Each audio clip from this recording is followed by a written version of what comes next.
Hello, welcome to the second career information session with the YMCA's Employment Services.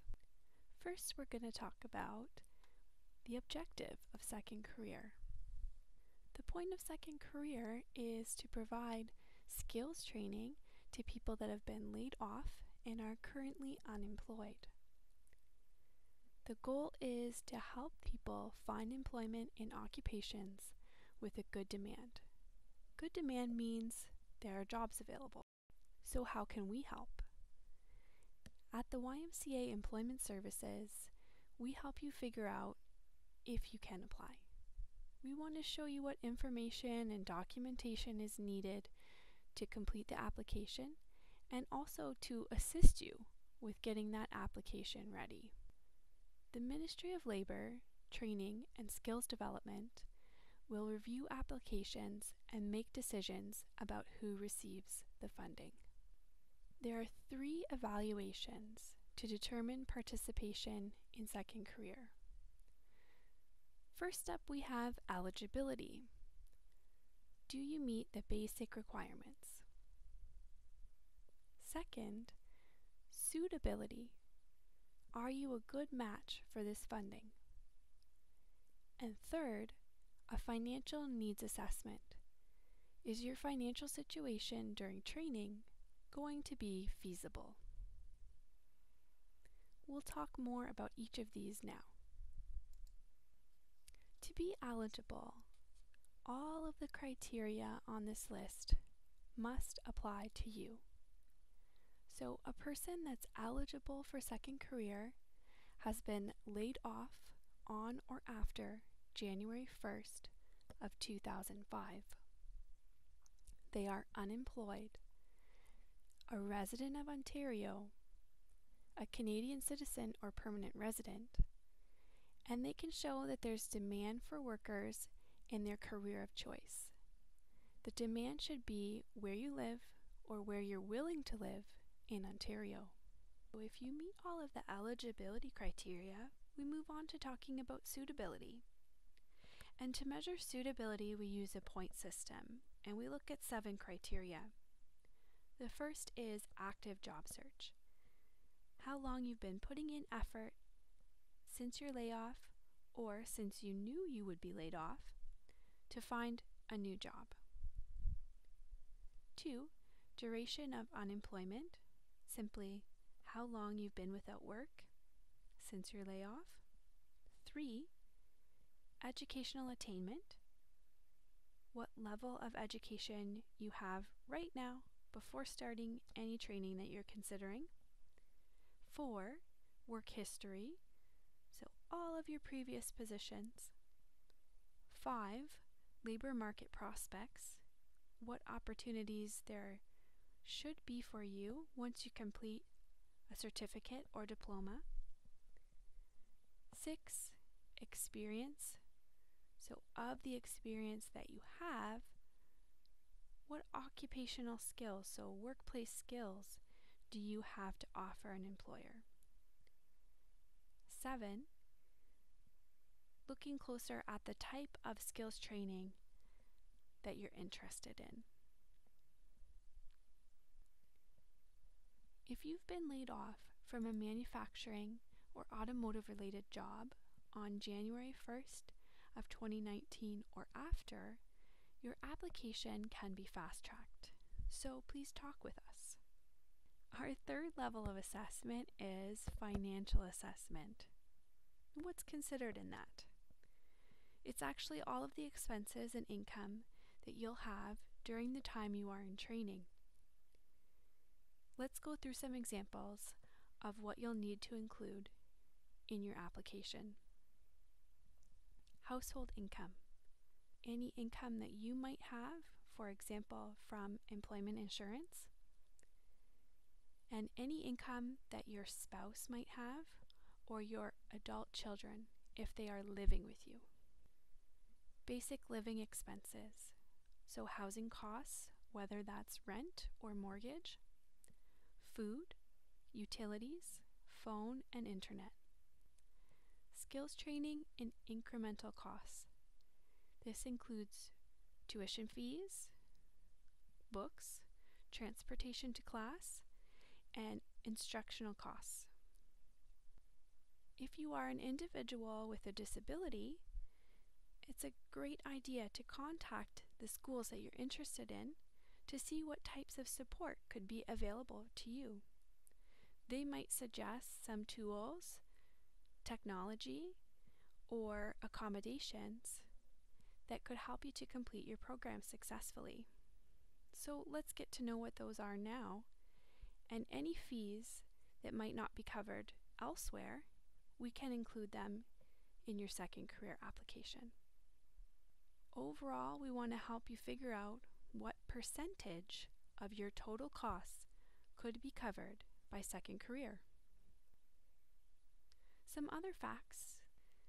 Second career training has to lead to a certificate or diploma. The training program you want to take can last up to 24 months.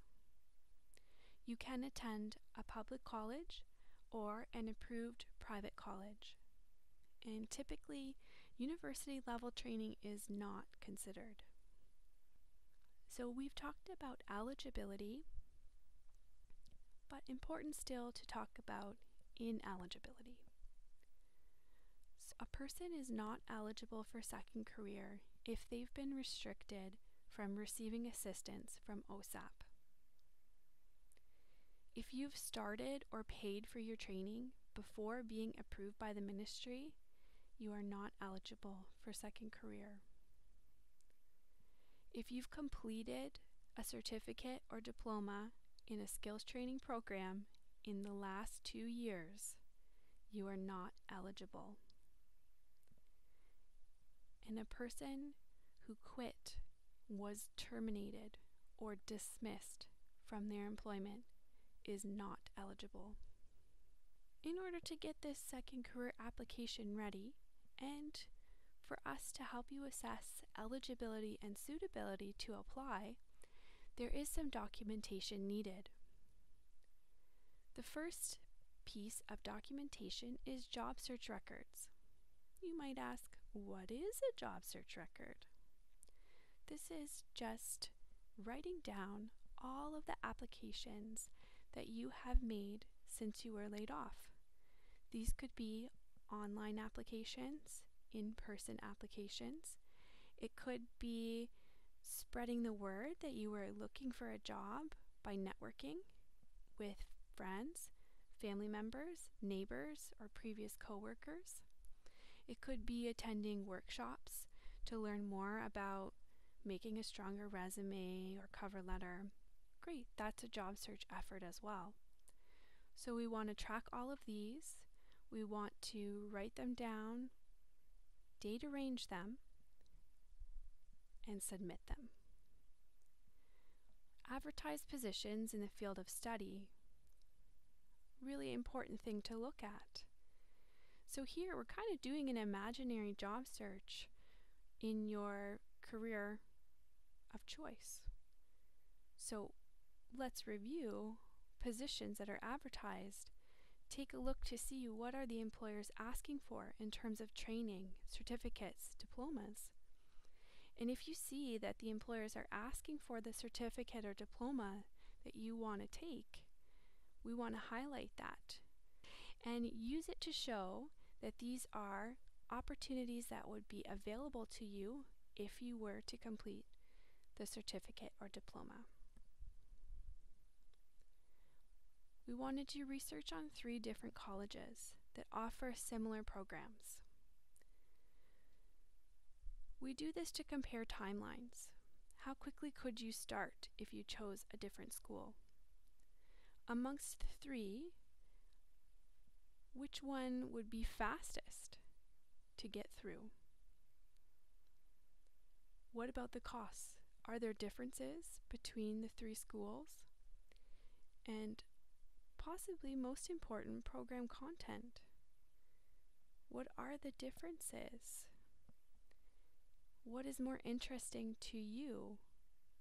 What might be more interesting to local employers? Is there anything in the program content that might give one school an advantage over another.